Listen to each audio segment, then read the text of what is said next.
Do you even spawn, bro? Do you even spawn? All right. I know it. I already did a Curse of the Spawn video. I already did one. And it's still up. It's for Curse of the Spawn 1, 2, and 3. We're not talking about these three today. We're going to talk about the second best run of Curse of the Spawn issues, which is 9, 10, and 11. The Angela issues, okay? The issues between, 4 through 8 were okay. They're not, I'm not taking away from them. These are much better, though, all right? So if you're going through the dollar bins or whatever, I don't know why these would be $1, but if you can find these cheap, I would say 1 through 3, awesome. In my opinion, these are the best 3 issues in the run. They do kind of fall off after issue 3. I think Danny was kind of running out of steam. They hit the ground running with them, but it does pick back up. So let's check these out, all right? We're just going to look through these. This is an art for inspiration video. So,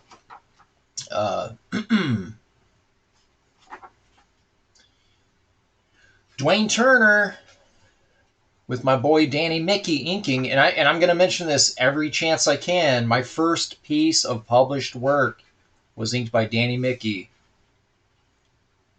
because I'm lucky. Danny made me shine. The pencils on it weren't that great. Also, it was on that Blue Line Pro paper you used to be able to buy in 12 packs from comic shops for like $8. Danny had words for me. I told him, I was like, hey, look, man, I was like 16 years old when I drew that, Danny. Calm down, bro. Yeah, this whole thing, it's wild. I can't really zoom in or nothing with this camera. We're taking a peek at these, okay? Again, Curse of Spawn 9, 10, 11.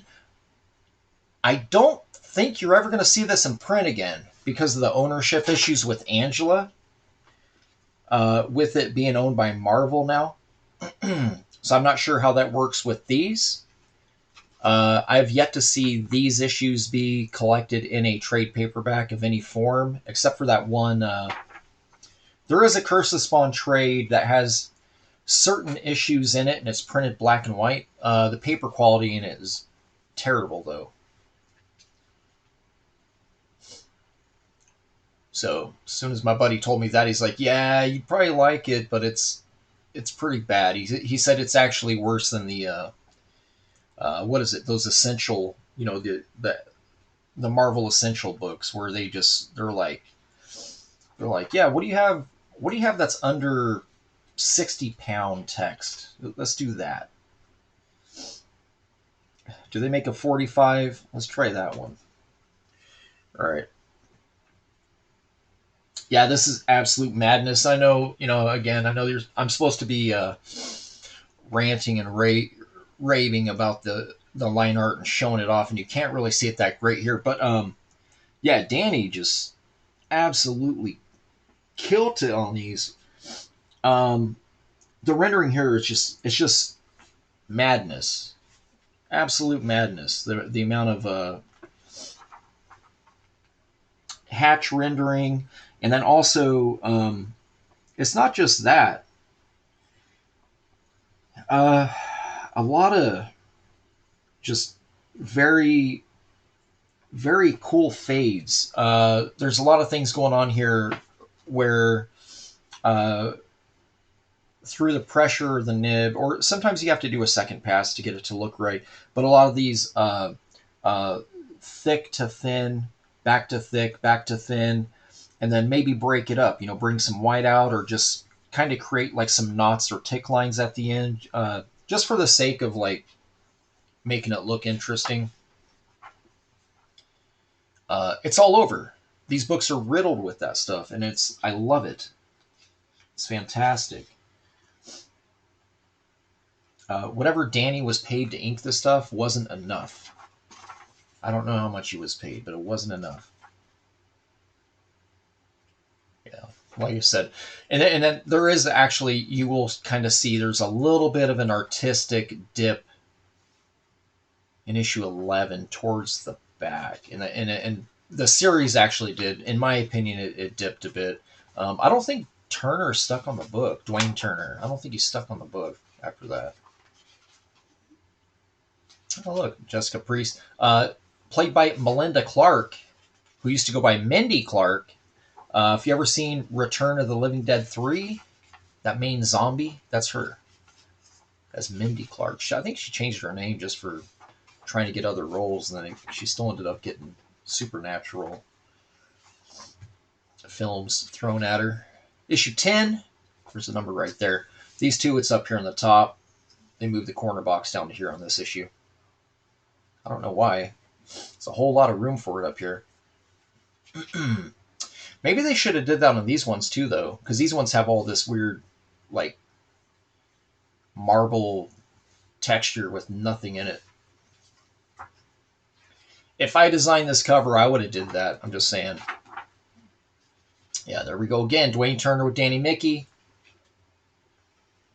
I'm going to try to keep this video under 20 minutes for everyone. Again, I can't say enough nice things about this artwork. The pencils are great. Storytelling in them is fantastic. Great inks. This rendering is just... If these books don't make you want to draw, nothing will. Nothing will make you want to draw. If these books don't excite some part of you as an artist where you want to create something after looking at them. And that's what these videos are that I do. These are for inspiration. They're me showing you very biased, this is stuff that I like. But I feel like there's something about... It's almost like the Spawn universe. It doesn't even matter who's drawing it. Something about these character designs and stuff. I think they're somewhat universally appreciated, even if you're not a big fan of the series or was only there for the first year of it or whatnot. This is sick. The rendering in here. There's so much gradation going on all these knuckles, and it still looks pretty feminine.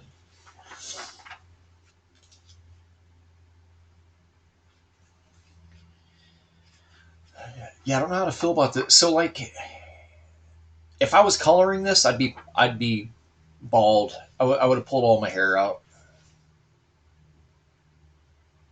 A little bit of photo bashing behind here. Photo mashing, photo bashing here too.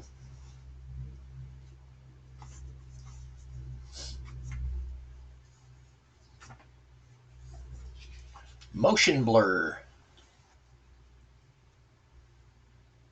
Yeah, this rendering is insane. I'm curious if this was already when, because Danny had his little studio, he had his crime lab thing set up, and there was a lot of assistant inkers in there. Was in there Mark Morales? I think Sabal might have been in there with them. I'm not sure, but I do know when the going gets tough, you outsource. You know what I'm saying? So I'm not sure how much of that Danny had to do on because these pages are insane. I don't see how you're getting this book done in a month. That's all I'm saying.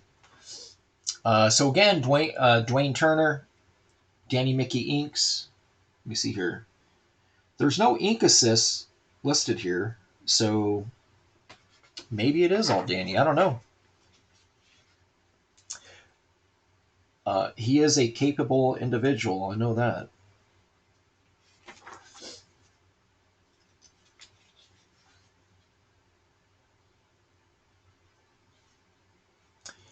I think Danny had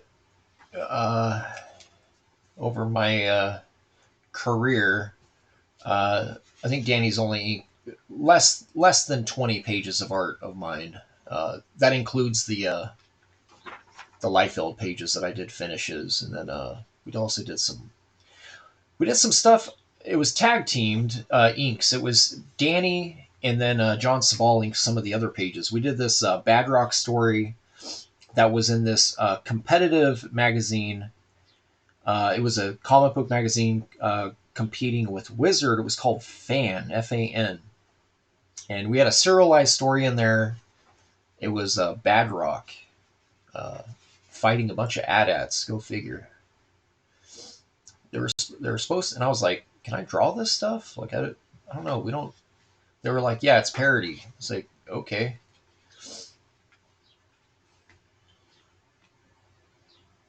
Yeah, that's pretty dope. I really like this shot. This is an awesome panel right here. Unfortunately, because of the color palette, you can't really, a lot of this stuff kind of, your eyeball gets lost. Like if I cover this, you can't tell me what that is. You know what I'm saying? So, yeah, I'm not really sure. Not that the colorist dropped the ball. I'm just saying, like, sometimes the coloring it can make or break a piece, and definitely the hues in the rendering are nice, but there weren't any changes made in here to tell you that this is a knee bent in front of the arm or whatever, right? Like or the scepter. Like there's nothing telling you that this protrudes towards you as a viewer uh, with any sort of color gradation or something behind it to separate this from the background. So.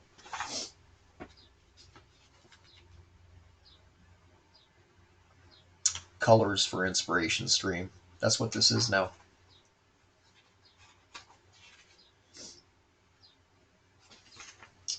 Oh my god, this is so good.